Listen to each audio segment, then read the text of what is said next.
capítulo de tumores adrenales. Resumiendo, acá está el resumen. Ya, resumiendo, vamos a ver estas tres patologías: hiperaldosteronismo, tumores de la capa glomerular.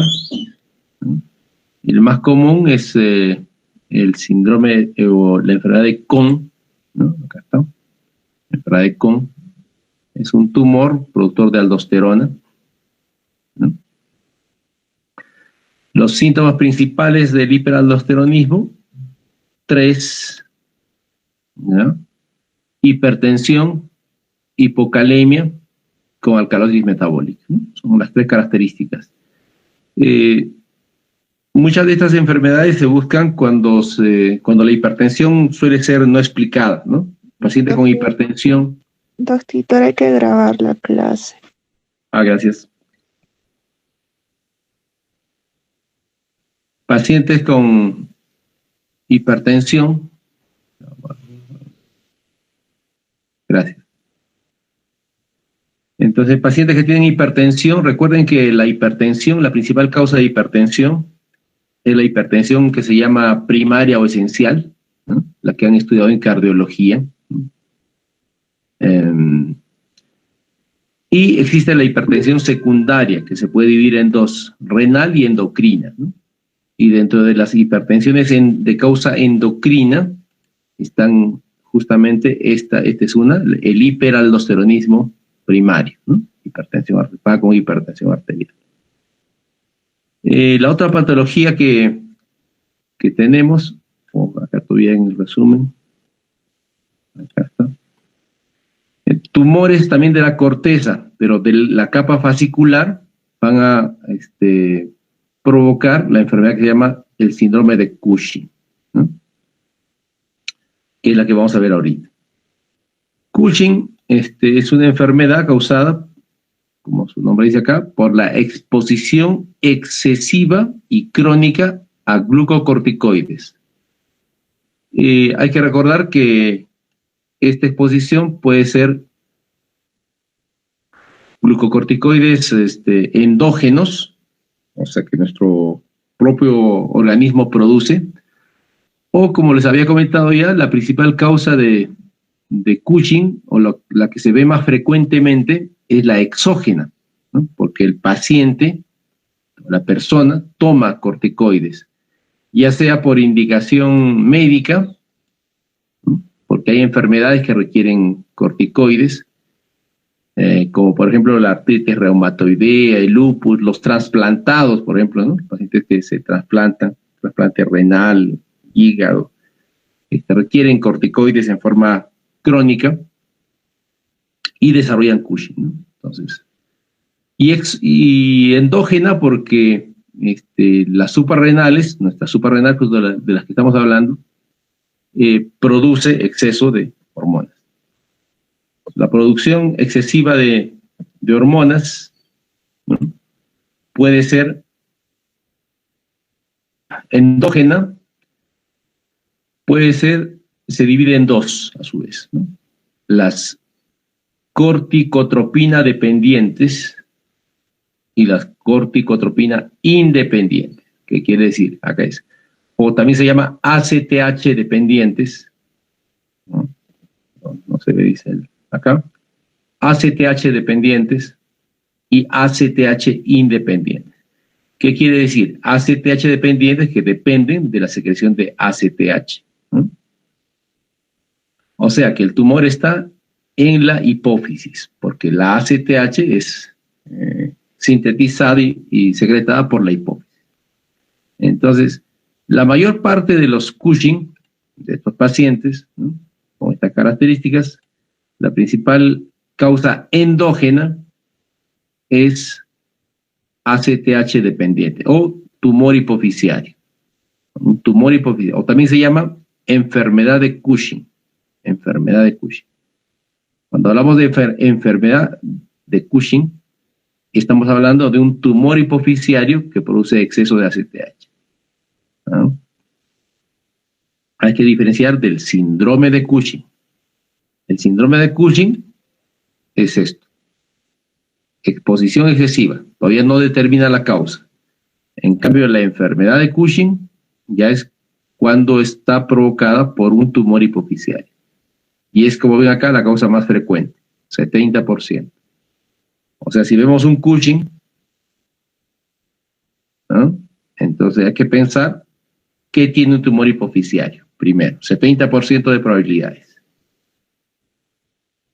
La segunda causa, que puede ser ectópico. O sea, el tumor quizás no está en la hipófisis.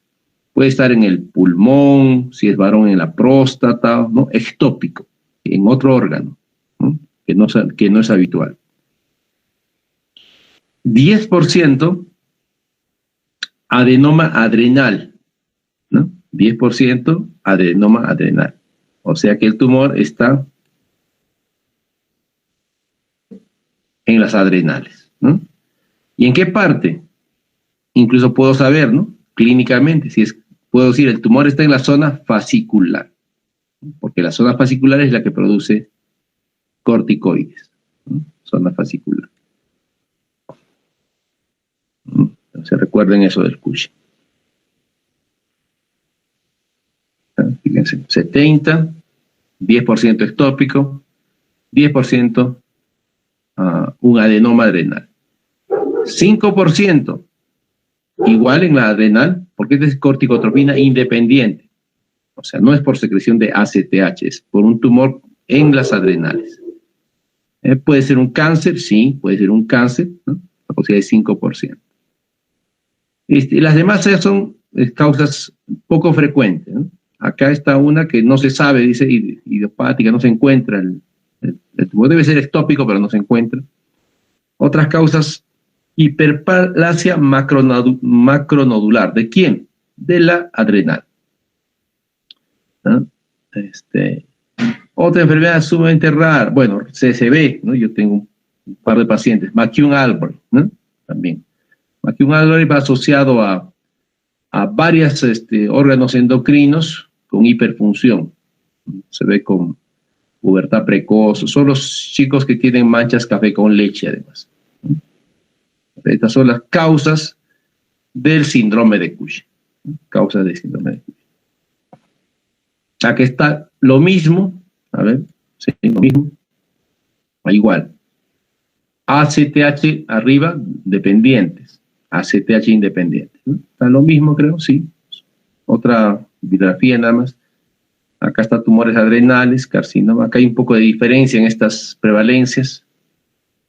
Y acá incluye el exógeno. Acá está la diferencia entre arriba, endógeno, ¿no?, y exógeno. Acá hay una lista de tumores que con mayor frecuencia producen Cushing, enfermedad de Cushing ectópica, ¿no? Acá hay una lista. Son patologías raras, pero existen. Pulmones, bronquios, intestino, páncreas, tumores, ¿no? Tumor carcinoide. Tumor de páncreas, timomas, el cáncer medular de tiroides puede causar Cushing, feocromocitoma, y acá una lista, ¿no? Entonces son patologías poco frecuentes, pero existen. Muy bien, síntomas, signos y síntomas. Signos y síntomas. Habíamos comentado en Cushing que ahora es difícil porque ahora hay una gran cantidad de pacientes obesos, ¿no? Obesos, y no sabemos si el obeso es por Cushing o por obesidad, por exceso de la alimentación. Sin embargo, acá tengo una lista de los síntomas más comunes, ¿no? De hecho, la obesidad es el síntoma más común. O sea, los pacientes hacen exceso de peso. Plétora facial, la facies como eritematosa, ¿no? La facies en luna llena da hirsutismo, trastornos menstruales, puede dar trastornos psiquiátricos, neuropsicológicos psiquiátricos. El exceso de hormonas corticoideas da problemas psiquiátricos. A veces los pacientes son psiquiátricos. Justo ayer vi un paciente que estamos sospechando a Cushing, que está con un tratamiento psiquiátrico, ¿no? Y le toman un cortisol y sale alto, ¿no? Está todavía para estudio. Ahorita vemos el diagnóstico. Cursan con hipertensión arterial, debilidad general, malestar general, astenia, ¿no? Forman estrías. Esto es importante en el examen físico, porque las estrías son de característica bastante gruesa, acá está, ¿no? Violáceas, generalmente más de 1 centímetro, ¿no? Este diámetro tiene más de 1 centímetro, ¿no? Cambios en la piel, esta es la plétora facial, ¿no?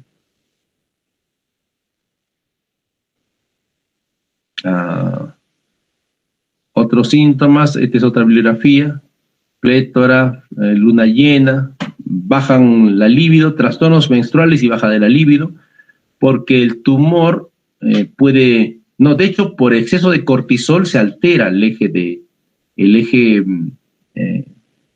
gonadotropo, o sea, el paciente puede tener alteraciones menstruales, puede ser también por la compresión tumoral, ¿no?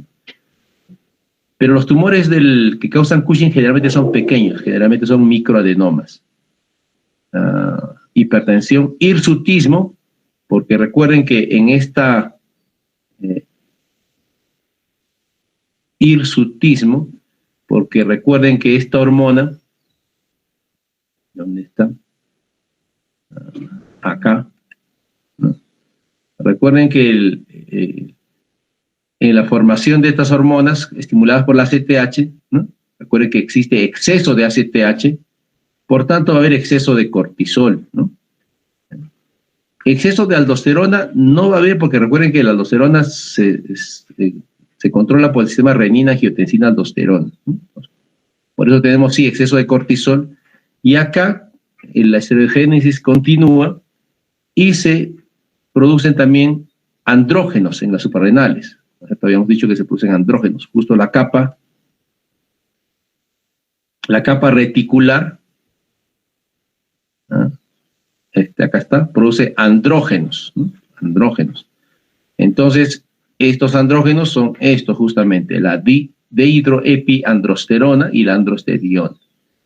Entonces, al haber estímulo de la ACTH, de todas estas, ¿no? Todos estos precursores, y de hecho se aumenta el cortisol y se aumenta estos andrógenos también, el paciente puede y de hecho desarrolla hirsutismo, ¿no?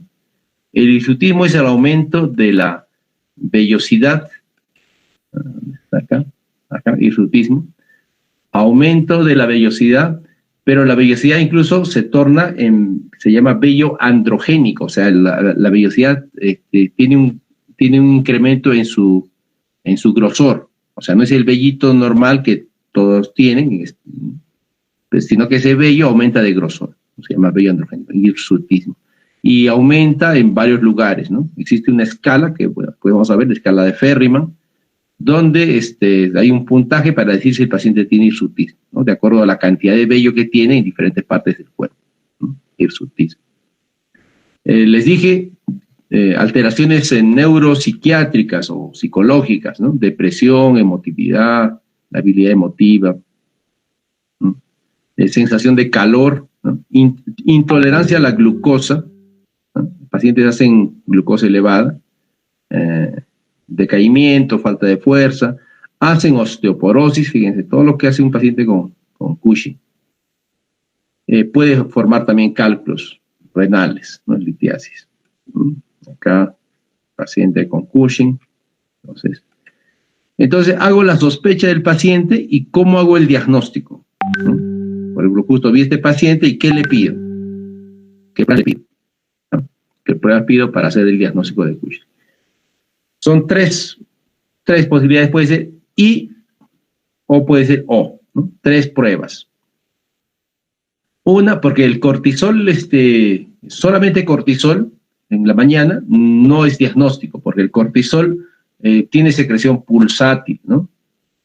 O sea, medir, la mido y puedo encontrar alta o baja, ¿no? Entonces, porque el cortisol, como le decía, tiene una secreción pulsátil, ¿no? Entonces, no se mide cortisol directamente, o sea, para hacer el diagnóstico. Sí se puede medir, pero no sirve para hacer el diagnóstico. Puede ser para sospechar, ¿no? Tengo un paciente, le pido un cortisol, sale alto, entonces sospecho, pero no es diagnóstico. El diagnóstico se hace con estas tres pruebas, cualquiera de estas tres. Mido el cortisol en la orina, ¿no? De 24 horas. De hecho, por ejemplo, este paciente que sospecho, le digo, ¿no? Le mando una orden de laboratorio y le pongo cortisol libre en orina de 24 horas. La ventaja que tiene, que va a dar como el promedio de cortisol de todo un día, pues, ¿no? Es una gran ventaja, ¿no? Le puedo pedir también un cortisol de medianoche, entre 11 y 12 de la noche. El problema es que el laboratorio está cerrado, pues, ¿no? Es difícil, salvo que el paciente esté hospitalizado. Entonces, para salvar esa situación, se ha creado una prueba de cortisol en saliva. Es una prueba que se vende, ¿no? No hay en el país, bueno, sí hay, pero solo hay en algún par de lugares. ¿No? Entonces le venden la pruebita, ¿no? Y ahí escupe el paciente, le dice, acá bote a la medianoche, ¿no? A las 11, 12 de la noche. Y ahí se detecta el cortisol. En el país hay un par de centros que tienen esta prueba, ¿no? No es muy común. La otra prueba más sencilla todavía es esta, ¿no? Que es una prueba de supresión con dexametasona. ¿Qué hago al paciente? Le doy dexametasona en la noche. Pero hay que recordar que la dexametasona es un corticoide, ¿no es cierto? Es un glucocorticoide, es un fármaco. Lo usamos mucho como antiinflamatorio, dexametasona, ¿no? Entonces le doy dexametasona en la noche al paciente. 1 miligramo, se llama también Dexa 1 esta prueba, Dexa 1. ¿Por qué? Porque le doy 1 miligramo de dexametasona la noche previa al examen. Le digo a las 9 de la noche, tome esta pastilla. Y en la mañana le mido el cortisol. ¿Cómo debería estar en una persona normal? ¿Ah? Si ustedes toman dexametasona en la noche y le miden cortisol, en la mañana el cortisol está bajo, muy bajo. ¿Ah? Se suprime, por eso es una prueba de supresión. Si se suprime, quiere decir que no hay enfermedad. O sea, no hay un tumor que esté produciendo exceso de ACTH o exceso de cortisol, ¿no? Pero si no se suprime, ¿no? Porque con esto normalmente suprimo, si el nivel de cortisol sale, entre comillas, normal o elevado, entonces digo, este paciente tiene síndrome de Cushing, ¿no? Más la clínica. 3 formas, ¿no? 3 formas. Entonces, si todo sale negativo, entonces no es Cushing, ¿no es cierto? Pero si tengo alta sospecha, puedo repetir la prueba, porque se sabe que estas pruebas no son 100%, ¿no? Siempre tienen un riesgo de error. Se sabe también que a veces los tumores que causan Cushing, hay temporadas que su secreción es alta y otras que es baja, ¿no? Entonces, puedo repetir la prueba, ¿no? Y si son positivos, si estos exámenes son positivos, entonces ya digo, este paciente tiene síndrome de Cushing. Recuerden, ¿qué es síndrome de Cushing? Exposición excesiva a glucocorticoides. O sea, solo estoy demostrando esto, síndrome de Cushing, que el paciente tiene exposición excesiva a corticoides. Eso es Cushing. Ahora, no sé cuál es la causa. No sé si está el tumor acá, en la hipófisis, o en las adrenales. ¿Cómo hago para saber cuál es el siguiente paso? Sé que tiene síndrome de Cushing, pero ¿cómo busco la etiología? Es fácil. Acá está. Acá está, ¿no? Llego al diagnóstico de síndrome de Cushing, ¿no? Entonces, para llegar a la etiología, pido ACTH. ¿Ah? Fácil. ¿Lo puedo pedir simultáneamente? Sí, ¿no? O sea, mientras voy haciendo el estudio, le pido el cortisol, le pido ACTH, ¿no? También. Entonces, el ACTH me dice si el problema va a estar en la hipófisis o en las adrenales, ¿no? Entonces, si el nivel de ACTH es bajo, quiere decir que el problema está en la adrenal, ¿no? Porque el tumor de adrenales, otra vez nos vamos acá, si el tumor está en adrenales, ¿dónde está mi adrenal? Acá, ¿no? Si el tumor está acá en adrenales, va a haber exceso de cortisol por este tumor, ¿no? Y eso va a suprimir a la ACTH que se produce en la hipófisis, ¿no? Porque la hipófisis dice, no, hay exceso de cortisol, entonces la producción de ACTH disminuye. Entonces, si tengo una ACTH disminuida, entonces digo, el problema está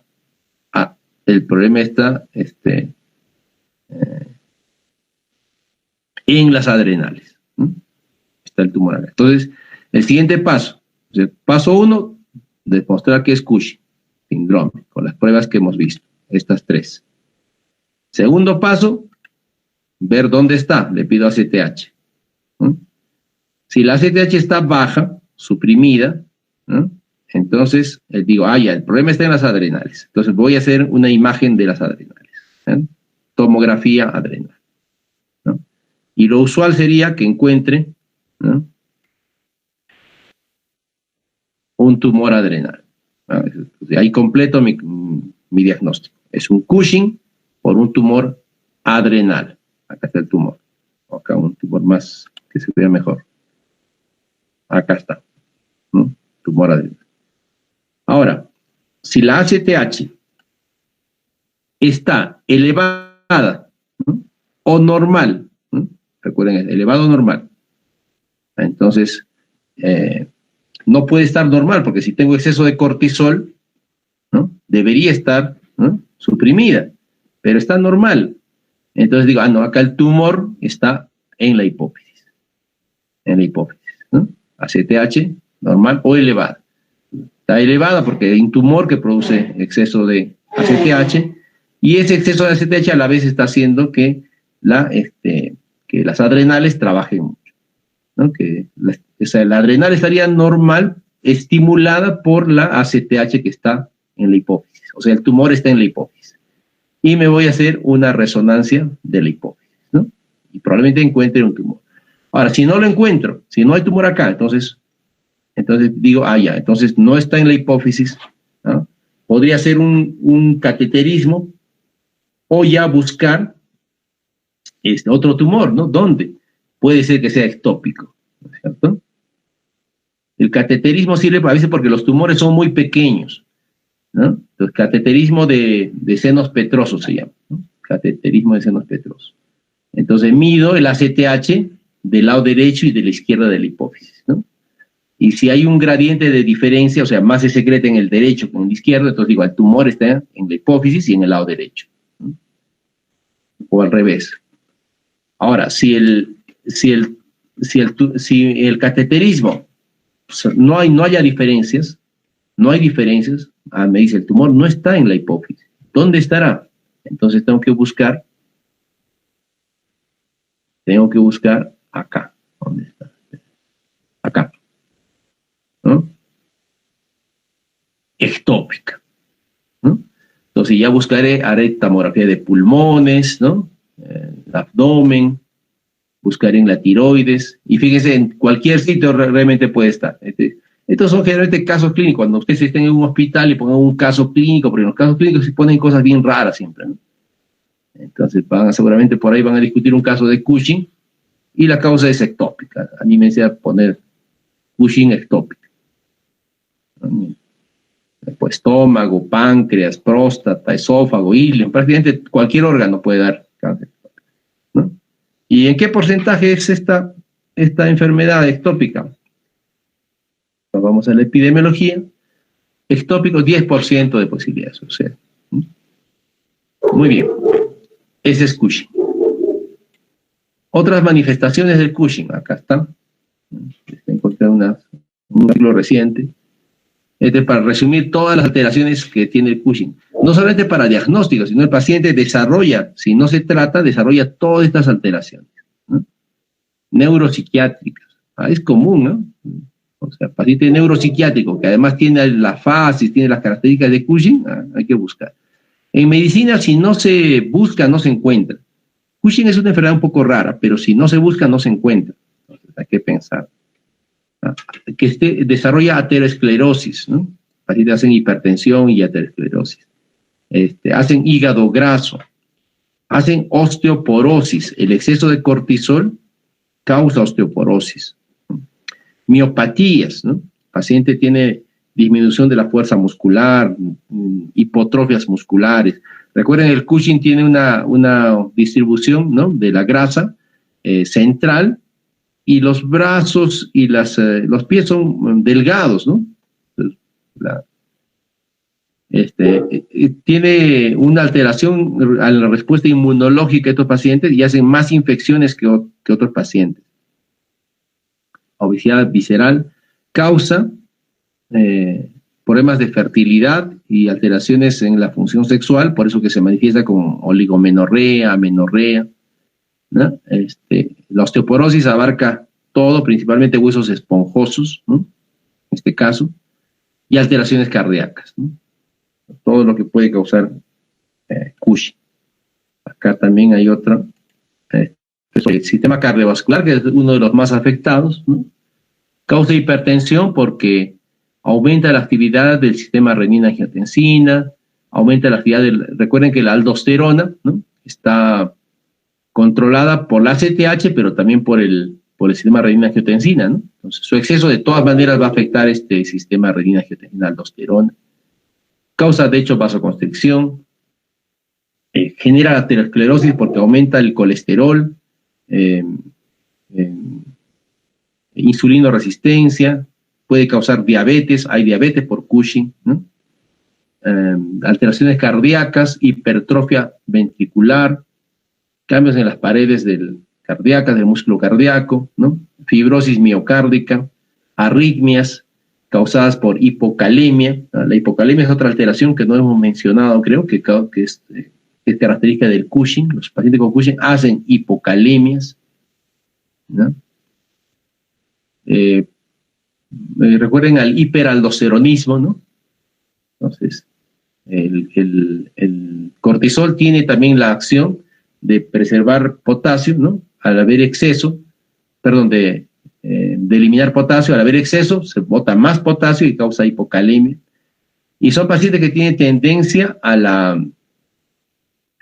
coagulación, ¿no? Desarrollan trombosis venosas a veces, porque se altera varios factores trombogénicos, ¿no? El factor 8, factor de von Willebrand, aumenta la cantidad de plaquetas, etc., ¿no? Con todas las alteraciones que puede causar Cushing. De hecho, Cushing puede entrar en este examen, ¿no? Porque en este examen de mañana. Muy bien. Feocromocitoma. Esto sí no entra en el examen de mañana porque es sí, netamente adrenal. Feocromocitoma, como dijimos, es un tumor de la médula, ¿no? Acá está. Esta es la médula, ¿no? El tumor en médula, que produce exceso de catecolaminas, ¿no? La incidencia es baja, ¿no? 1 a 2 por 100.000 adultos. En Cusco, que tenemos casi 1 millón de habitantes, o 2, se prevé pues 10, 20 pacientes, o sea, es raro, pero existe, les digo, ¿no? Existe. La prevalencia es mayor en adultos, ¿no? Entre 30 y 50 años, es la mayor prevalencia, ¿no? Acá hay que distinguir también dos causas de feocromocitoma. La causa adrenal, o sea, el tumor está en adrenal, y la causa extraadrenal. La causa extraadrenal es cuando el tumor no está en la adrenal, está generalmente en los ganglios simpáticos y parasimpáticos de la cadena torácica o abdominal. Recuerden, les dije que la médula es una extensión del sistema nervioso, ¿no? La médula adrenal. Entonces, los tumores que causan feocromocitoma pueden localizarse acá en la médula, como también en los ganglios simpáticos o parasimpáticos. O sea, pueden estar ubicados en la cadena ganglionar que está en el abdomen o en el tórax inclusive.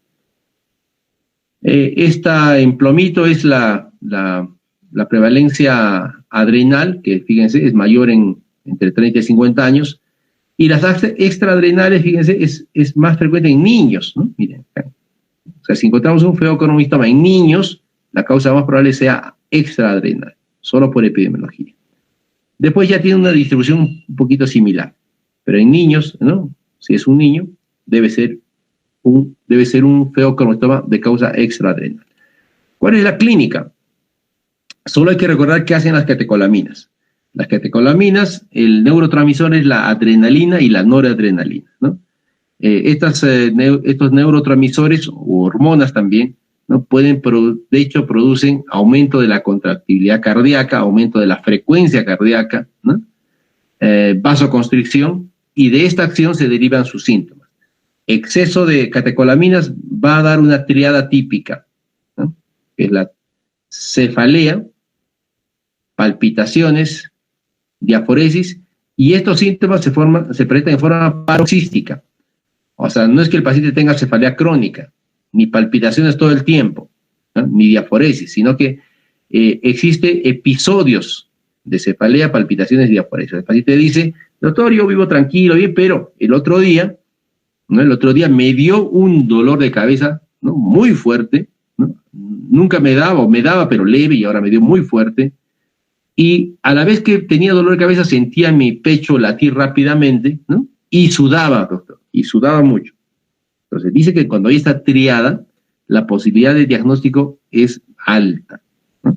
Alta. O sea, si el paciente dice que tiene todo esto en forma simultánea, en forma paroxística, ¿no?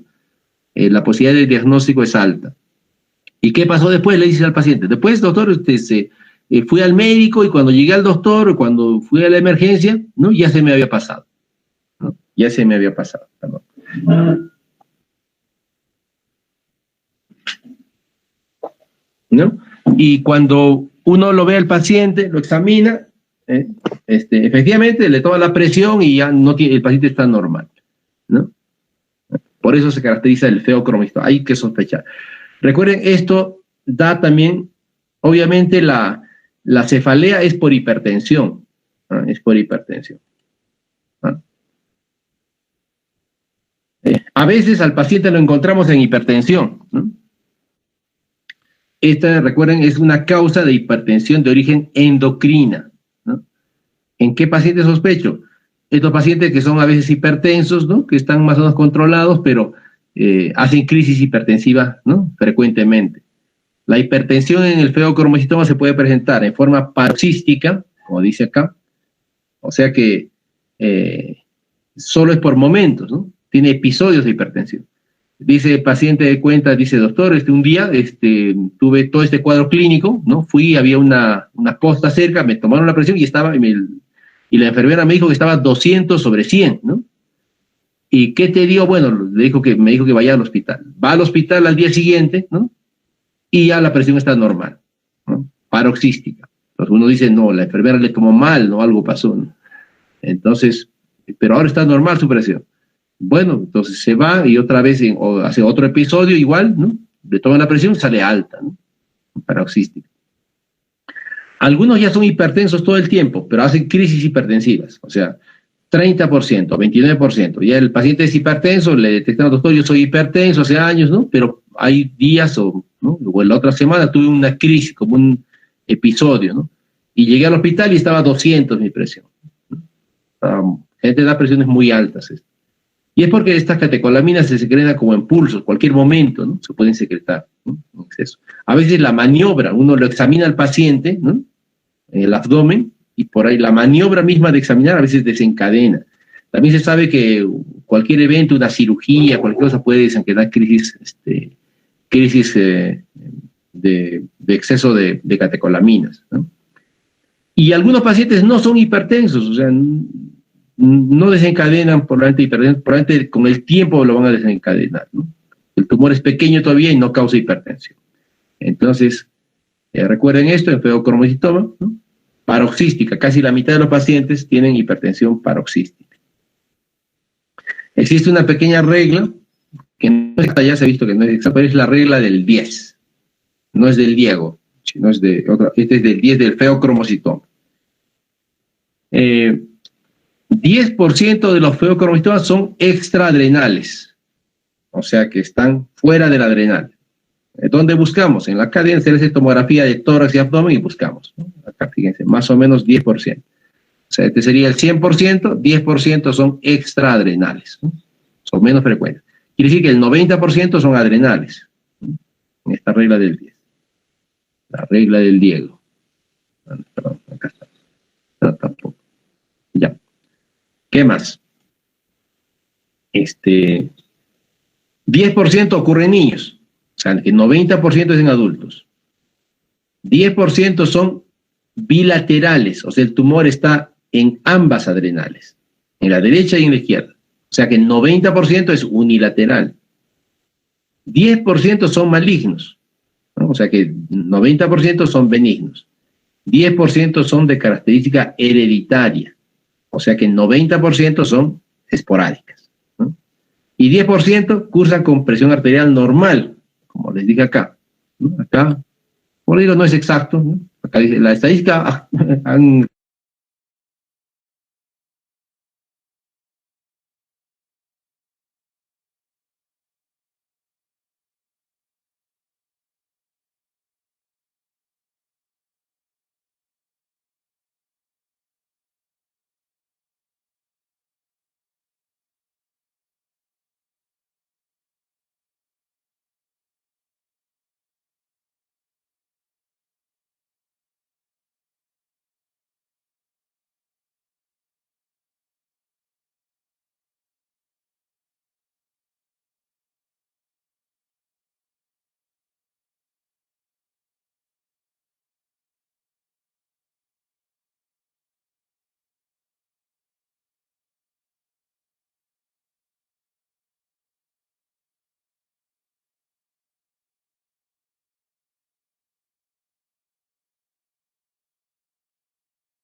¿Qué es un incidentaloma? Se encontró casualmente, ¿no? El paciente no tenía síntomas, ¿no? Tenía, no sé, sospechaban de que tenía un quiste hepático, le hicieron una tomografía, le encontraron un tumor, incidentaloma, ¿no? Casualmente le encontraron, ¿no? Entonces, si tiene un incidentaloma, pues, y además tiene hipertensión, claro, ¿no? Entonces hay que sospechar. Si tiene una miocardiopatía dilatada idiopática, no encuentran la causa de la miocardiopatía, hay que buscar feocromocitoma. El diagnóstico, ¿no? Solamente voy a mencionar acá que ante la sospecha diagnóstica hay que medir las catecolaminas. Hay varias formas, pero no las tenemos acá, ¿no? La única forma es medir las catecolaminas plasmáticas o urinarias, se pueden medir. Acá está se pide así, catecolaminas totales en orina o en plasma. Mejor es en orina siempre, de 24 horas. ¿No? Acá también se puede medir el famoso ácido vanilmandélico, capaz han hecho esa pruebita, ¿no? Entonces se pide. Estas pruebas no las voy a mencionar porque no las hacemos acá, ¿no? Entonces, tenemos sospecha del paciente, igual que en otros diagnósticos endocrinos, sospechamos, confirmamos con la medición de hormonas. ¿Y a dónde nos vamos? A las imágenes. ¿De qué le hacemos? De suprarrenales, pues, ¿no?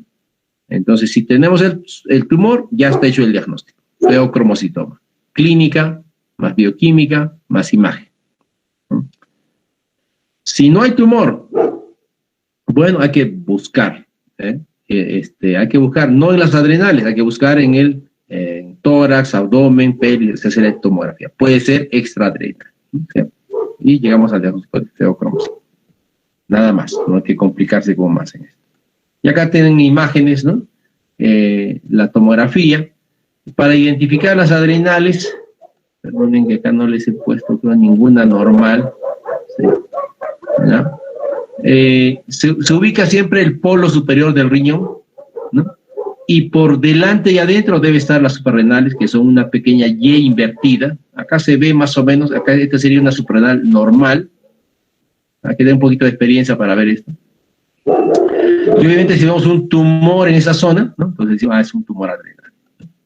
Acá también, el polo superior del riñón, recuerden, acá está el hígado, ¿no? Entonces en el polo superior, en la parte anterior, o sea que está delante del riñón, y interior, ¿no? al lado de, esto es el diafragma, este Y que ven acá, ¿saben? Esta Y que está al centro, es el diafragma, ¿no? El diafragma. Entonces, contiguo al diafragma, acá en esta zona, es la zona de las suprarrenales, ¿no? Es una Y invertida. Pero si vemos que ese está afectado, ocupado por un tumor, entonces confirmamos el diagnóstico de un tumor adrenal, causante en este caso de feocromocitoma. Muy bien, jóvenes. Preguntas. Uy, me olvidé de marcar mi asistencia. No importa, ya haremos tarde. Preguntas, jóvenes. Les dije también que podían hacer preguntas de todo el capítulo. Doctor, buenos días. ¿Existe Cushing subclínico? Sí, sí existe. No se llama Cushing, se llama hipercortisolismo subclínico. Se llama hipercortisolismo subclínico. ¿Ya? Sí existe. Es una patología donde se encuentran, creo que hay valores, no recuerdo exactamente, hay valores para decir que está, o sea, está alterado, ¿no? Ligeramente el cortisol. Está asociado a enfermedades, a osteoporosis, a hipertensión arterial, ¿no? Generalmente no se encuentra tumores, solo es una secreción excesiva de corticoides, generalmente por la adrenal. Sí existe un capítulo de Cushing subclínico, pero no nos compliquemos con esa patología, ¿no? Porque en realidad es como todavía está en... sí hay varias revisiones de hipercortisolismo subclínico, se llama, ¿no? Y está asociado a algunas enfermedades, ¿no?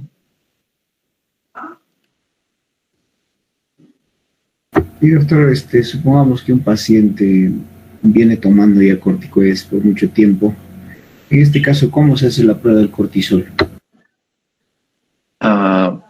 Bueno, para hacer el diagnóstico de Cushing exógeno, ¿no?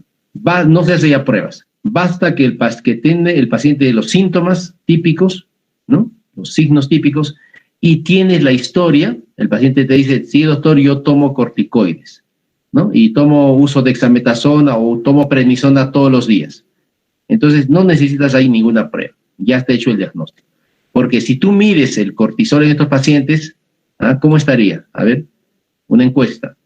A ver, si tengo un paciente que toma corticoides en forma crónica y le mides el cortisol, pongan por favor en el chat, ¿cómo estaría el cortisol? 3 opciones, elevado, normal o baja. A ver, pongan por favor.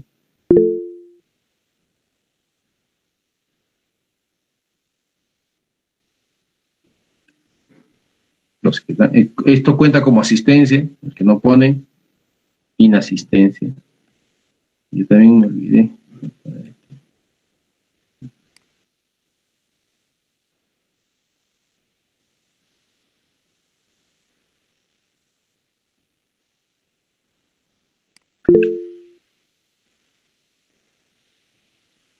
Ya pusieron, a ver, voy a revisar. No. Elevado, mira la mayoría. La respuesta es, antes que se sigan equivocando, es disminuido. Disminuido. ¿Por qué? Porque el paciente toma dexametasona, ¿no? Digamos dexametasona, prednisona, cualquiera de estos. Estos son glucocorticoides, ¿ya? Pero al tomar, yo más bien suprimo el eje. O sea, al tomar corticoides, ¿no? La ACTH, ¿cómo estaría? A ver, contesten por favor. ¿La ACTH estaría alta, normal o baja?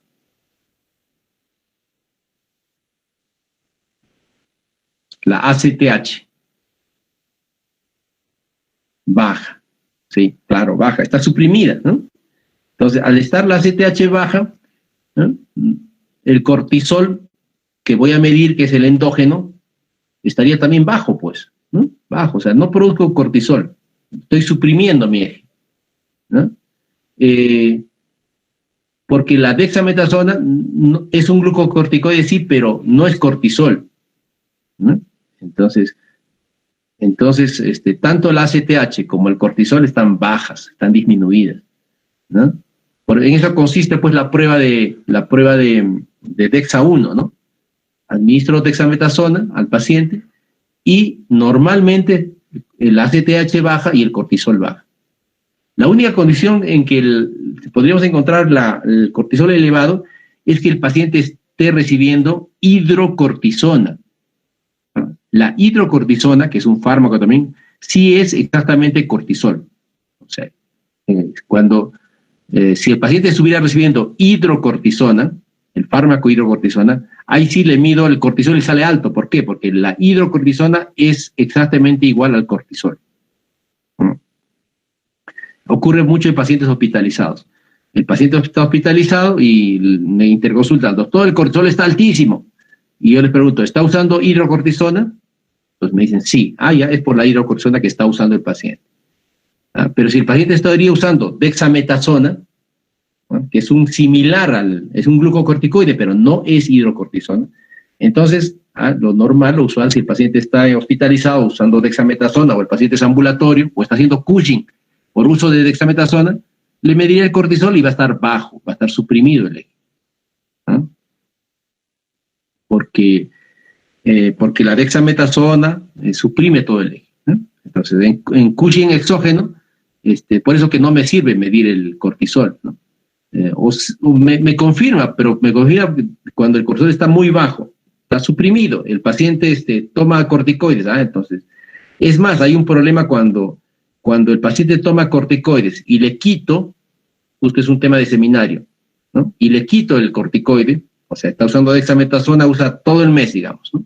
Y le quito bruscamente, ese paciente va a ser una insuficiencia adrenal, porque este eje se recupera, demora en recuperarse. O sea, la ACTH demora siquiera unos 2-3 meses en recuperarse, ¿no?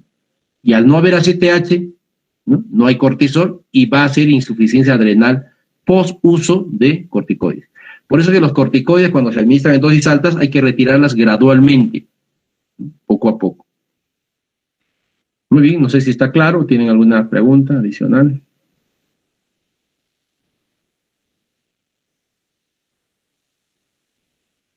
Pueden escribir también las preguntas.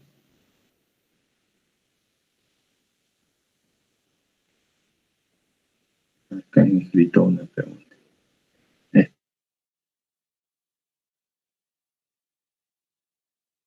Prueba mide el cortisol y no los glucocorticoides exógenos, vamos a decir así, ¿no? O sea, no mide pues la dexametasona ni la prednisona, porque la dexa son moléculas que tienen acción glucocorticoide, pero no son cortisol exactamente. ¿Ya? Muy bien, preguntas, más preguntas del examen. Las preguntas del examen, ¿quieren saber? Las preguntas del examen son de la pituitaria, ¿ya? De la hipófisis. Esas son. ¿Algo más, jóvenes? En tumores hipofisiarios. Doctor, buenos días. Sí, buen día. Doctor, para el dosaje de la hormona de crecimiento, ¿qué tenemos que tener en cuenta, doctor?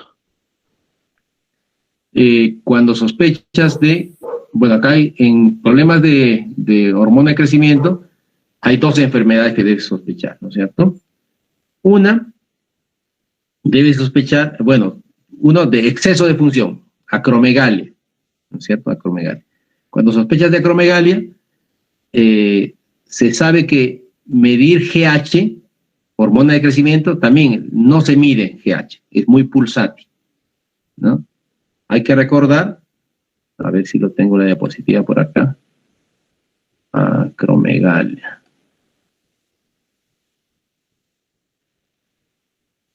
Se mide la IGF-1 o la somatomedina C, ¿no? Para sospecha. Voy a buscar acromegalia, tumores funcionales.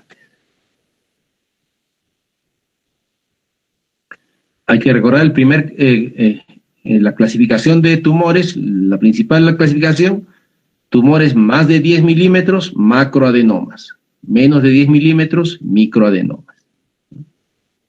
Esa es la clasificación por su tamaño. La otra clasificación es por su función, ¿no? Los tumores hipofisiarios pueden ser de las células hipofisiarias, lógicamente, ¿no? Entonces, Está abriendo mis diapositivas.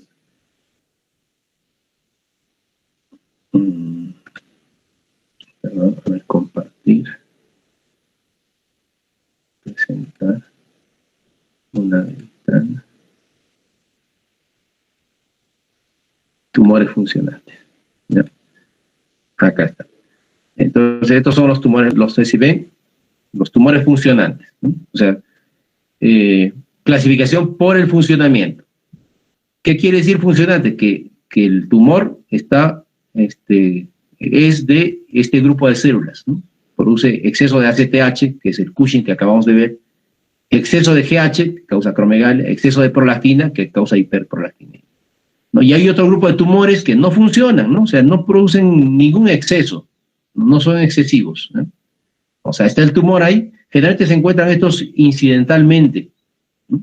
Les hago una tomografía de cerebro y encuentro un tumor, ¿no? No da clínica, no da Cushing, acromegalia, el paciente no tiene ningún signo de estos, ¿no? Y solo encuentro el tumor. Se llama también incidentaloma, por si acaso, ¿no? A veces dan síntomas, sí, de compresión tumoral, o sea, afectan el quiasma óptico. Recuerden que el tumor puede crecer hacia arriba, afecta el quiasma óptico, hacia los costados o hacia abajo, ¿no? Entonces, en acromegalia preguntabas, acá está acromegalia. Acromegalia. Prolactinomas, acromegalia, ¿no? Acá está la historia, bueno, son las causas. Hay que recordar, la principal causa, tumor hipofisiario. Puede haber también extrapititario, ¿no? También, pero lo más común es tumores. Y el diagnóstico, acá está. Al diagnóstico, medir la IGF-1. ¿Dónde está la IGF-1?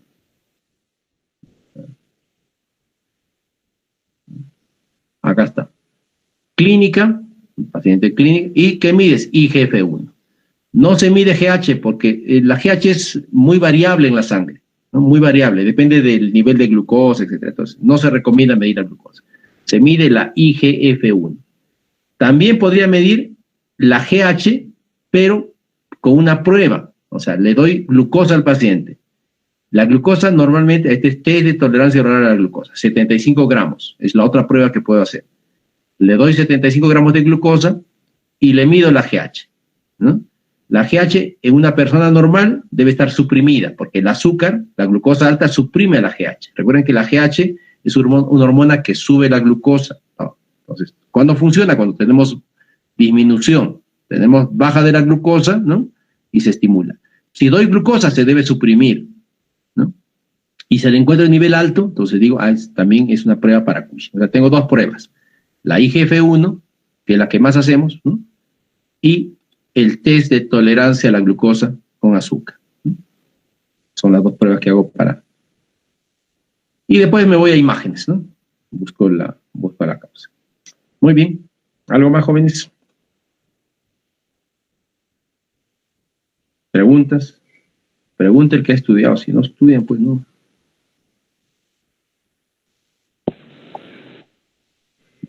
Doctor, buenos días. Doctor, Sí. ¿a qué pacientes indicamos radioterapia en un tumor hipofisiario? En la radioterapia. Uh-huh. Y hay que recordar que el tratamiento para los tumores hipofisiarios, ¿no? Acá está, es quirúrgico. Pero acá es bueno saber, mire, son 3 tumores, ¿no es cierto? Acá vamos a poner a los tumores. Tumores funcionantes. Bueno, primero les dije que hay la clasificación. Ahí está. El tratamiento para cada uno de ellos. Cushing, quirúrgico. Cirugía transesfenoidal. Es la primera elección, ¿ya? Acromegalia, primera elección, cirugía también. O sea, el Cushing y acromegalia se debe operar, ¿no? Independiente del tamaño tumoral. Se debe operar, porque se sabe que tiene... Es más, Cushing generalmente son microadenomas, pero a pesar que son pequeñitos, se debe operar. Acromegalia son generalmente tumores grandes, ¿no? Pueden comprometer el quiasma, se deben operar. Si es un tumor productor de prolactina, ¿no? Tiene tratamiento médico. O sea, no se opera inicialmente. Solo se opera cuando el tumor es muy grande. creo que acá les hice una clasificación. Si el tumor es grande, está comprometiendo ya el quiasma óptico, ¿no? Entonces, ahí sí se opera. Pero si no está comprometiendo el quiasma óptico, este tumor de hiper no se opera. Tratamiento médico. ¿Qué doy? Análogos de dopamina. De esto no hemos hablado. Si es no funcionante, ¿no? Si es no funcionante, ¿se opera o no? Bueno, si es asintomático, no está dando nada de esta patología, y tampoco comprime, no hay compresión tumoral, o sea, no hay compresión del quiasma óptico, nada, también solamente se hace seguimiento. ¿Ah? Le encuentras el tumor al paciente, y es un tumor, digamos, puede ser micro o macroadenoma, puede ser grande, porque recuerden que para que llegue al quiasma óptico, tendría que avanzar de los 10 milímetros que tiene la hipófisis, tendría que avanzar 10 más. O sea, tendría que tener 20 milímetros si quiere, ¿no? Para llegar al quiasma óptico. O sea, si está chocando, veo que en la tomografía está chocando, y ya le hago pruebas de campimetría y veo que está afectado, entonces ese paciente sí lo puedo mandar a operar. Pero si el tumor no da síntomas porque no es funcionante y es pequeño o no compromete estructuras, solo lo observo. Le digo, señor, se ha encontrado un tumor, no se preocupe. Primero hay que decirle que es benigno, porque la mayor parte de estos tumores, ¿no? La posibilidad de malignidad es muy baja. Entonces le digo, no se preocupe, si hay un tumorcito, le hacemos tomografía cada 6 meses, ¿no? O resonancia. ¿Prefiere resonancia cada 6 meses o que lo operen mañana o estos días? ¿No? Entonces, una operación es delicada, esta zona es difícil, necesitamos neurocirujanos expertos. Si se opera, se puede dañar toda la hipófisis, entonces a este señor le recomendamos observación, salvo esté comprometiendo ya el quiasma óptico, ¿no? O los nervios o si crece hacia los costados, ¿no?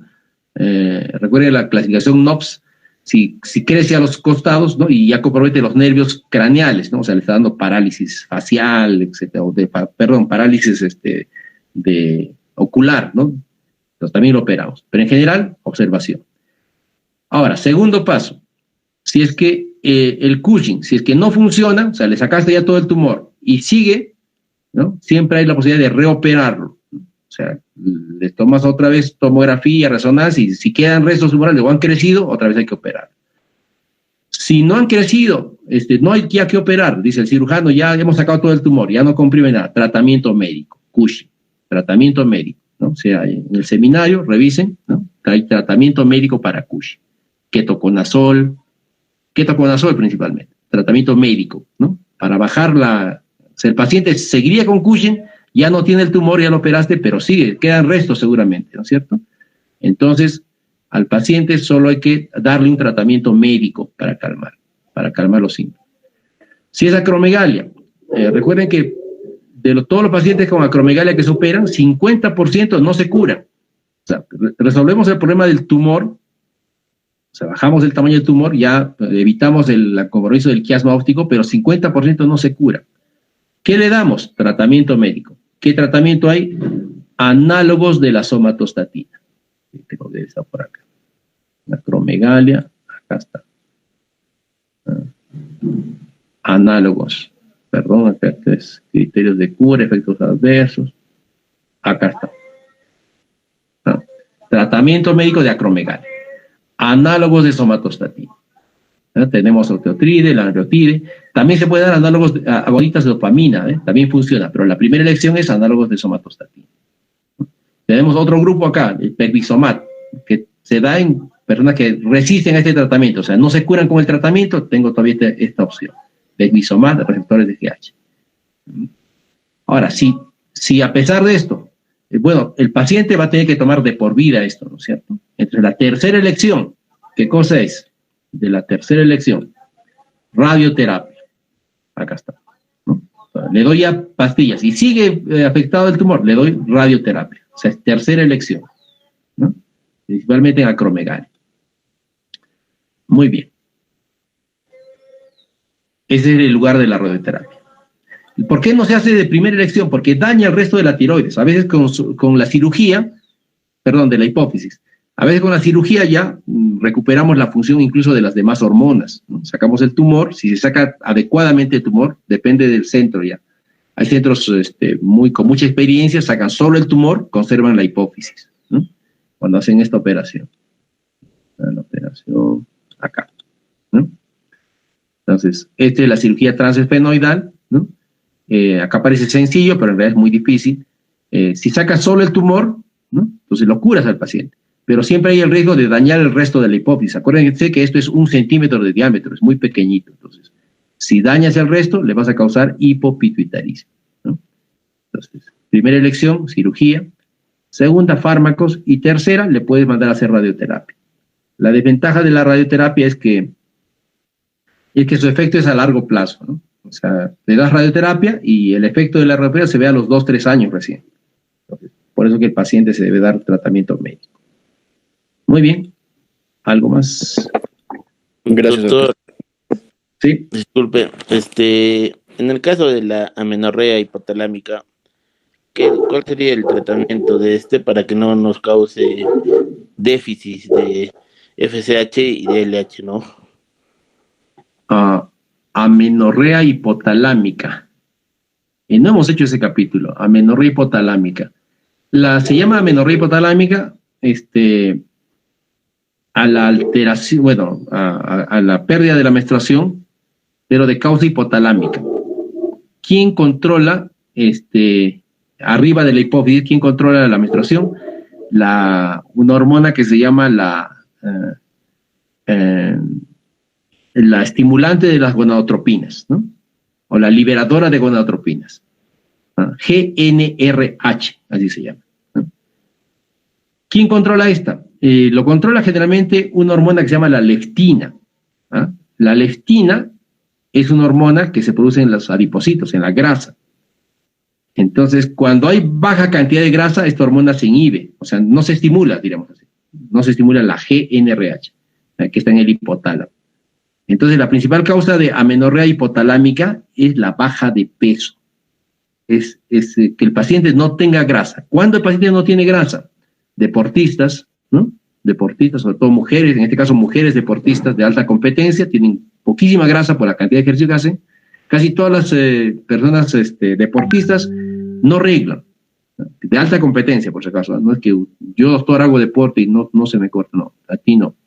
De alta competencia. O sea, grasa menos de 10%, muy poca cantidad. Pura fibra son ellas.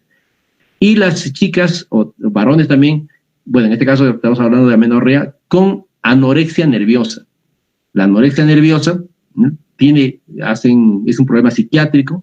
Las chicas no comen porque quieren verse muy delgadas, ¿no? Y están delgadas y se creen gordas todavía y quieren verse más, es un problema psiquiátrico. Y tienen peso muy bajo, pierden gran cantidad de grasa y las chicas no reglan, ¿no? No hay leptina, porque no hay grasa. Entonces no se estimula la GnRH del hipotálamo y también dejan de reglar. Esas son las causas principales de amenorrea hipotalámica. ¿Ya? Muy bien. ¿Algo más? Si pueden escribirlo, si es que pueden Doctor, ¿sí? disculpe, ¿nos podría dar tal vez un repaso pequeño de apoplejía hipofisiaria? Perdón. Apoplejía ha sido un seminario, ¿ya? Pero ¿qué les puedo decir de apoplejía? Es un evento agudo, primero, es una emergencia. O sea, la palabra de apoplejía es una emergencia, ¿ya? ¿En quiénes se da la apoplejía? En pacientes que ya tienen antecedentes de un tumor hipofisiario, ¿no? Primera condición. O sea, tiene que tener un antecedente de un tumor. Claro, puedo decir que el paciente no sabía que tenía el tumor, ¿no? Y vino de emergencia, también se da el caso. Pero generalmente yo pienso en apoplejía cuando un paciente tuvo un tumor hipofisiario. O sea, el paciente, digamos, se le encontró un prolactinoma, ¿no? Y un día viene la emergencia por cefalea intensa. Esas son las dos características. Que tenga antecedentes de un tumor y que venga por un cuadro clínico de cefalea intensa, ¿no?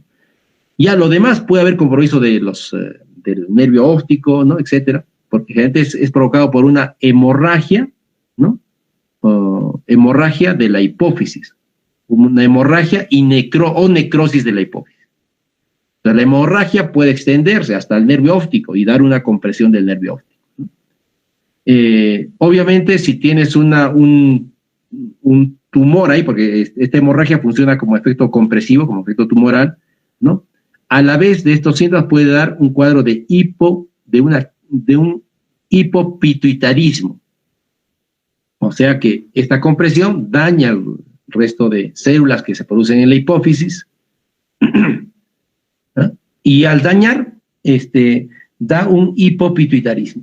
La principal complicación del hipopituitarismo, o la más aguda, es la insuficiencia adrenal, porque la adrenal es una hormona muy importante, sobre todo para los estados de estrés. Entonces, dentro del hipopituitarismo, hace una insuficiencia adrenal, que sería secundaria, porque estamos hablando de la hipófisis. Y la insuficiencia adrenal secundaria se manifiesta por, básicamente por hiponatremia, ¿no? Baja el suelo. ¿Ya? ¿Está bien? ¿Algo que aclarar? A ver, voy a buscar ¿qué dice la que expuso apoplejía? ¿Está bien? ¿Algo más? Delegada, creo que pusiste apoplejía, ¿no? ¿Algo más que quieras decir, delegada?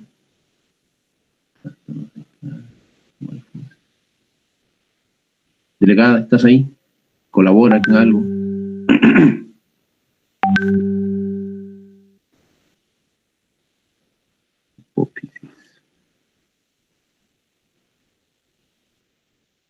Acá está, hipopituitaria, ¿no? Muy bien, ¿algo más, jóvenes?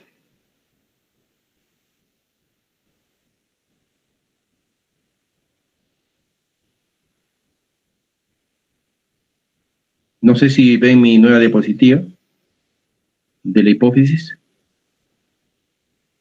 No, doctor, se ve la anterior todavía, ¿no? No, el anterior, doctor. Y ahora vamos a dejar de presentar. Y presentar. Doctor, buenos días. ¿Cuál es el tratamiento de apoplejía hipofisiaria? Ajá. Entonces, el tratamiento es el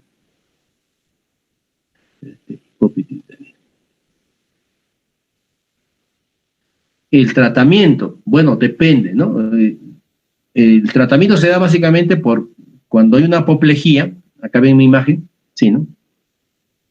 Entonces, imagínense acá una hemorragia, ¿no? Comprime todas estas células y todo esto se puede afectar. También la hemorragia puede ir hasta el nervio óptico. ¿No? La hemorragia o la necrosis del paciente, apopléjico en este caso, ¿no? Entonces, si afecta a todas estas hormonas, ¿no? Todas estas se van a dañar, ¿no? Entonces, ¿la GH es imprescindible para la vida? No. ¿La LH-FSH es imprescindible para la vida? Tampoco. ¿La prolactina? Tampoco. La TSH sí es importante, ¿no? Pero la ACTH es la más importante, ¿no? Para la vida. Entonces, la ACTH, recuerden, hemos visto, estimula el cortisol, ¿no? Entonces, el paciente hace insuficiencia adrenal, porque se ve de tipo secundario, porque el problema está acá en la hipófisis, ¿no? Entonces, esta es la que debo tratar, si es que tuviera el paciente. Entonces, ¿qué le doy? Corticoides. Es el tratamiento para una apoplejía, ¿no? Porque de todas estas que se afectan, porque todo esto se va a estar en forma aguda, ¿no? La hemorragia va a dañar todas estas células. Entonces, la que debo tratar es esta. O sea, debo tratar la insuficiencia adrenal. ¿Cómo se trata la insuficiencia adrenal? Doy corticoides, ¿no? Glucocorticoides. Ahora, si la compresión, el tumor es muy grande y está dañando el quiasma óptico, entonces, ¿ah?, la indicación puede ser quirúrgica, ¿no? Puedo indicarle operar. La operación va a descomprimir todo esto, ¿no? Pero la operación solo está indicada cuando hay signos de compresión tumoral. Si tiene apoplejía y no tiene signos de compresión, solo habría que tratar inmediatamente. O sea, administrar cortisol al paciente. ¿Ok? ¿Correcto? Muy bien. ¿Algo más, jóvenes? A ver. Doctor, buenos días. Sí. Doctor, ¿es necesario para el diagnóstico de una hiperprolastinemia el test de, el pool de prolactina? ¿Realizar el pool de prolactina? Bueno, las guías actuales ya no lo recomiendan. Ya no se recomienda. O sea, se recomienda así repetir la prueba, o sea, le hago un día, sale alta la prolactina, ¿no? Tengo que buscar otras causas, ¿no? Medicamentos. Si sale alta, hay que pensar primero en que esté embarazada la paciente, que tome algún medicamento, que no haya estimulación sobre el pezón, ¿no? Por eso se debe repetir. Pero el pool ya no está indicado, ¿no? Hasta la bibliografía reciente, hasta hace poco se hacía todavía pool, pero ahora ya no es indicado. Yo sé que todavía lo piden, ¿no? Quizás por ahí hay alguna información que no está actualizada y que pueden decir que se pide pool, pero no, la información más actualizada dice que no es necesario pedir pool. ¿Algo más?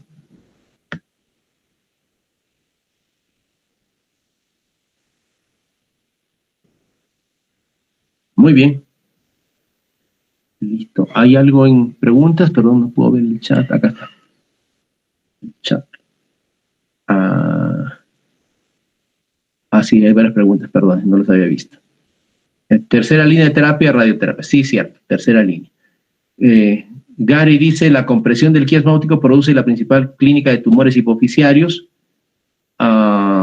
No, depende, o sea, es una manifestación, pero no siempre, ¿no? O sea, porque si el tumor alcanza el quiasma, recuerden que entre la hipófisis y el quiasma hay todavía 10 milímetros. O sea, para empezar tendría que ser un macroadenoma, ¿no? Pero no todos los macroadenomas alcanzan el quiasma, porque recuerden, macroadenoma es más de 10 milímetros, ¿no? Entonces, si tiene 11 milímetros, es un macroadenoma, pero lógicamente no creo que alcance al quiasma, ¿no? Tendría que tener por lo menos 20 milímetros, porque ya el tumor el tumor está localizado, ¿no?, en el tallo y crecer para arriba, ¿no? Entonces, solamente cuando alcance el quiasma óptico, depende, no siempre. En la etiología después del adenoma, ¿qué otra causa frecuente se encuentra? ¿De qué cosa, Iván? ¿Adenoma de qué? Adenoma, causa frecuente. Ya, capaz te refieres a, no sé, me corriges. Adenoma es, por si acaso, tumor de células hipoficiarias. A eso se llama adenoma hipoficiario.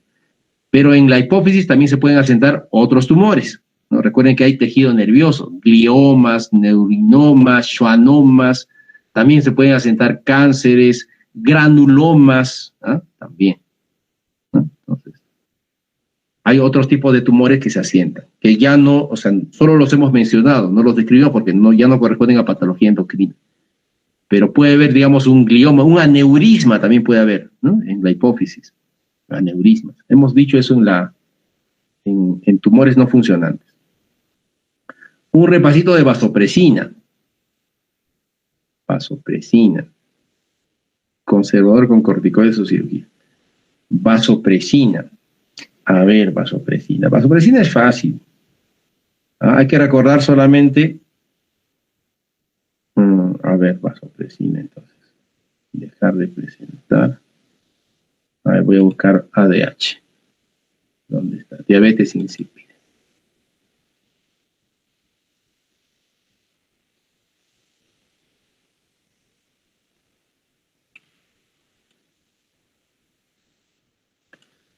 ADH. Presentar ahora. Una ventanita. Diabetes insípida. Ya.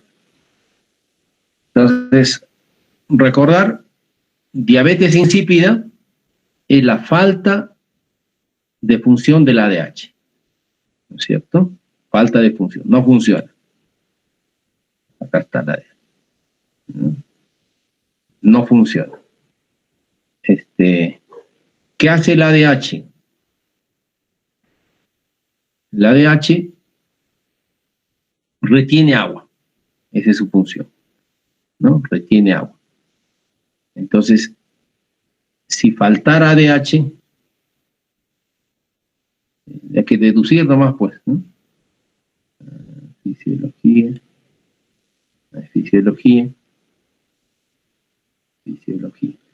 Entonces, es la hormona antidiurética, ¿no?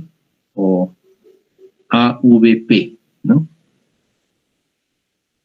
Entonces, esta es la función del ADH, retiene agua, ¿no?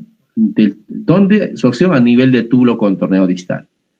Hay unas pequeñas moléculas transportadoras, ¿no?, que se estimulan por la acción de la vasopresina, ¿no?, y retienen agua, esa es la función. Entonces, puede ser diabetes insípida central cuando el problema está en la hipófisis o nefrogénica. ¿Qué causa diabetes insípida? Cualquier alteración acá, ¿no? Acá ya sea en la neurohipófisis, en el tallo o en el hipotálamo, ¿no? Tumores, ¿no? Generalmente, tumores que están acá, ¿no? La cirugía también, ¿no? Si por haber le sacaste el tumor que estaba acá, pero también dañaste estas células, también le causas diabetes insípida central, ¿no? Y su fisiopatología hay que deducirla solamente, ¿no? No hay ADH, por tanto, no se absorbe agua a nivel del túbulo contorno. Por tanto, el paciente hace poliuria, ¿no? Poliuria. La poliuria es de agua, porque la acción de las acopurinas es solo transporte de agua, no transporte de electrolitos, solo agua. Entonces, encuentras una poliuria hiponatrémica, o sea, el sodio bajo, ¿no?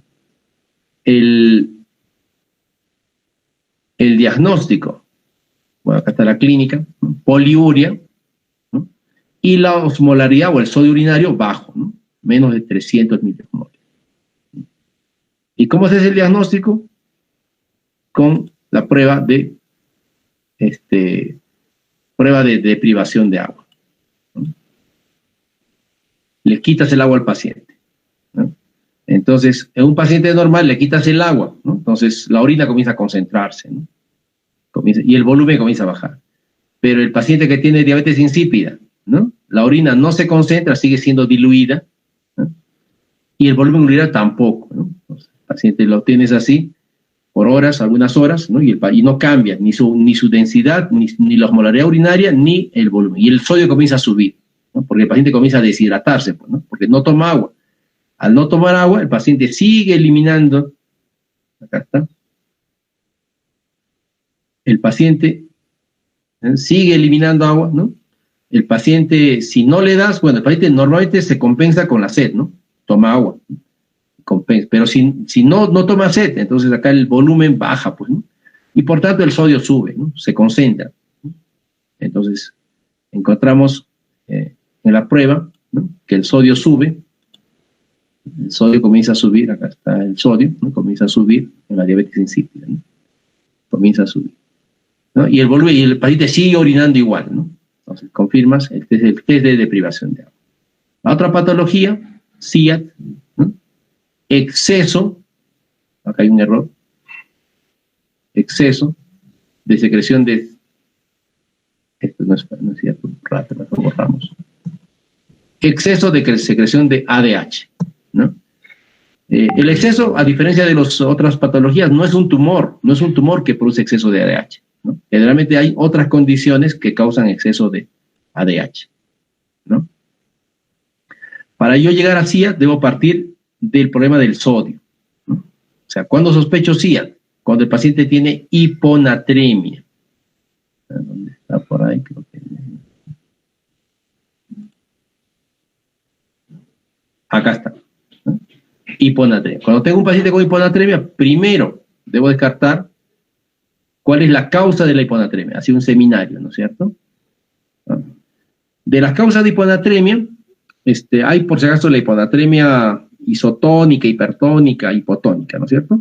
La hipertónica es rara porque tendría que ser sodio bajo con la osmolaridad alta, es muy raro, ¿no? Bueno, diabetes puede ser. Tiene que estar muy alta la glucosa. Recuerden que la osmolaridad normal es de 285 a 295, ¿no? ¿Quién determina la osmolaridad? El sodio, ¿no? Por eso que cuando baja el sodio generalmente tenemos siempre osmolaridad baja, ¿no? Porque la causa más común o más frecuente es hiponatremia hipotónica, ¿no? Entonces, a ver, pero vayamos a esto aparte que es hiponatremia. Tienes un paciente hiponatrémico en la emergencia, ¿no? Recuerden que la hiponatremia da alteración de sensorios, o sea, el paciente se decae, llegan en estupor, coma, ¿no? O solamente desorientados, somnolientos. Es una causa frecuente de enfermedad, de emergencias. Siempre midan el sodio, ¿no? Un paciente que llega a emergencia. Y si te da hiponatremia, entonces lo primero que hay que ver es si es hipovolémica o hipervolémica, ¿no? Si es hipovolémica, ¿Qué signos tiene? Deshidratación, el paciente seguro está deshidratado, no le ves mucosas orales, todo está deshidratado. Entonces, es fácil, ya tienes el diagnóstico, es una hiponatremia, ¿no? Si quieres atarantar a tu residente, le dices, es una hiponatremia hipotónica hipovolémica, ¿no? Que solo está diciendo que el sodio está bajo, la osmolalidad está baja y él está deshidratado. Nada. Lo atarantas a tu interno, a tu residente, o a tu asistente. Entonces sería una hiponatremia hipovolémica, la causa es deshidratación, ¿no? Ya está, ya tienes el diagnóstico, ¿no? Hay que hidratarlo, ponerle cloruro de sodio y listo, arreglado el asunto. Ahora, ¿cuándo sospecho que sea una hiponatremia hipervolémica? Fácil también. Evalúa al paciente, si tiene edemas, ¿no? Entonces es una hiponatremia hipervolémica, probablemente mucho volumen. ¿Por qué no elimina volumen? Algo debe estar mal, ¿no? El corazón no bombea bien, o el riñón no bota agua, o las hepatopatías. Entonces, 3 causas de hiponatremias hipervolémicas. Si el paciente no está deshidratado, no tiene edemas, o sea, no hay signos de hipovolemia ni de hipervolemia, recién digo, es una hiponatremia euvolémica. O sea, el volumen está normal. Entonces, ¿cuál será la causa de la hiponatremia? Acá sí, llamo al endocrinólogo, ¿no? O al que va a dar examen de endocrinología. 3 causas. Insuficiencia adrenal, recuerden, ¿no? Recuerden la apoplejía, ¿no? Hiponatremia, puede haber. Hipotiroidismo, entonces le pido un cortisol, ¿no? Le pido pruebas de tiroides, ¿no? Y descarto. Si no es insuficiencia adrenal ni hipotiroidismo, es SIAD. Así se hace el diagnóstico de SIAD.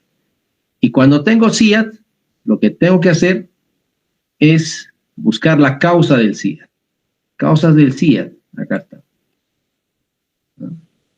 Debo irme al cerebro, al pulmón o buscar cáncer. O sea, el SIAD, más que una patología a tratar, es una patología que me orienta a otro diagnóstico.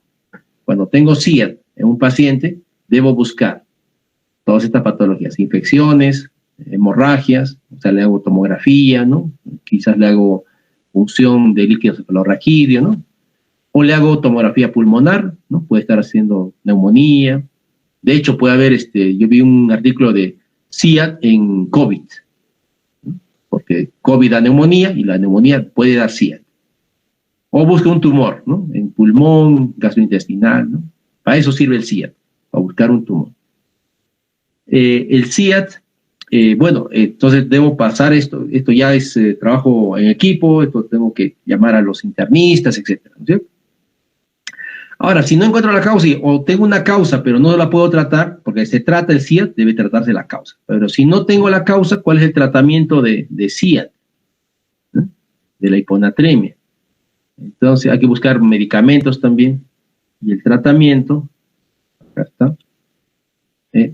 Bueno, el paciente tiene hiponatremia, ¿no es cierto?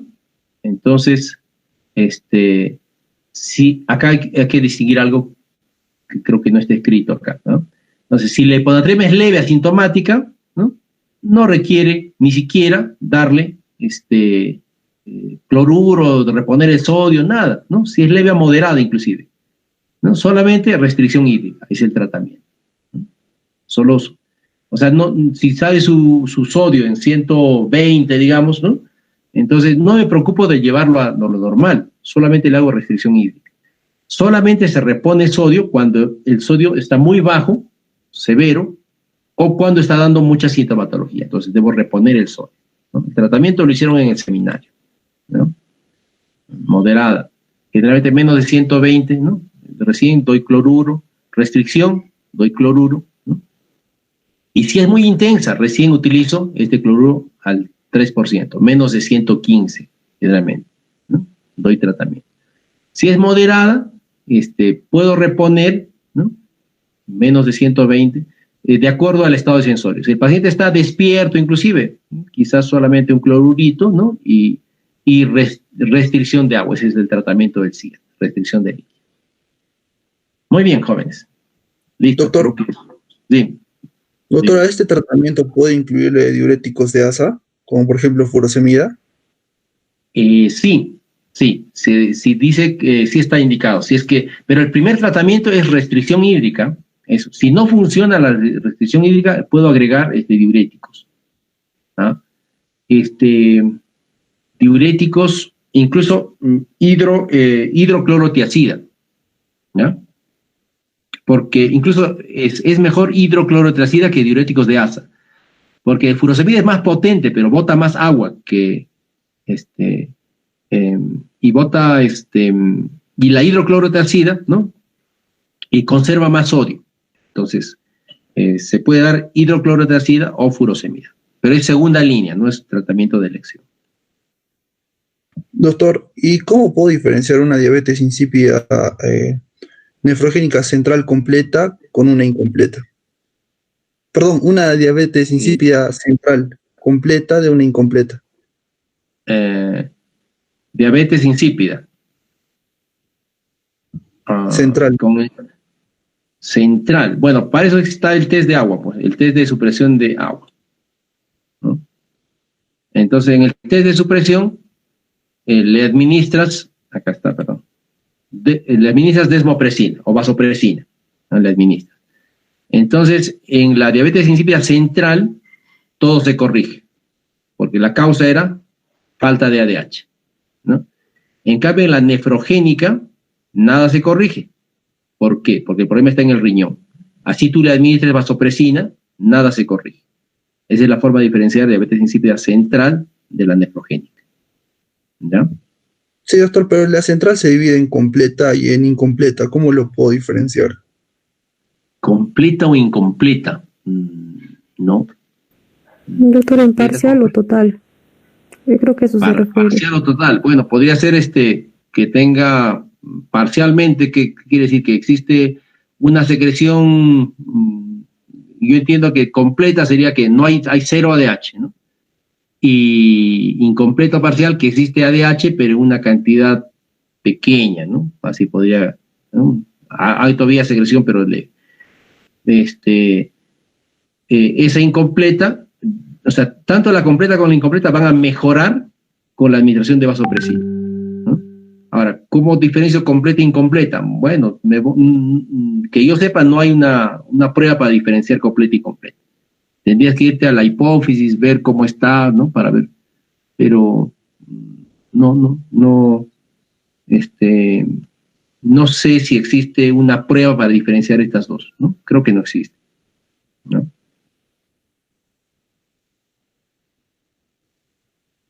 Muy bien, ¿algo más, jóvenes?